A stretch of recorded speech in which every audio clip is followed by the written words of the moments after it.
आज मी पहिल्यांदाच अख्खा मसूर बनवला होता। तुम्हाला तर माहीतच आहे इस्लामपूरची खूप जास्त फेमस रेसिपी आहे ही आणि मी बनवलेला अख्खा मसूर नुसता दिसायलाच नाही तर चवीलाही खूप छान झाला होता। वीकेंड आहे म्हणून आधूही लवकर उठली होती।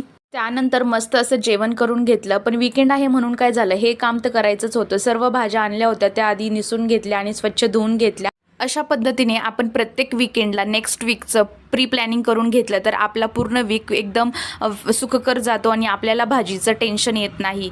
त्यामुळे सर्व भाज्या मी कंटेनरमध्ये स्टोअर केल्या आणि सर्व कंटेनर फ्रीजमध्ये स्टोअर करून घेतले होते। त्यानंतर आम्ही जाणार होतो आदूच्या फ्रेंड्सकडे, म्हणून मी आणि आदू एकदम रेडी झालो होतो। तिथे पोहोचलो तर त्यांच्या सोसायटीच्या खाली खूप सारे डॉग्स होते आणि आदूला खूप जास्त आवडतात डॉग्स। तीही खूप जास्त एन्जॉय करत होती। तोपर्यंत मी पेटपूजा करून घेतली आणि घरी आल्यानंतर मी बनवले होते साबुदाणा वडे आणि खूप जास्त दिवसांची इच्छा होती की साबुदाणा वडे खायचेत म्हणून आज ते मी बनवलेच होते आणि त्यासोबत बनवली होती चटणी।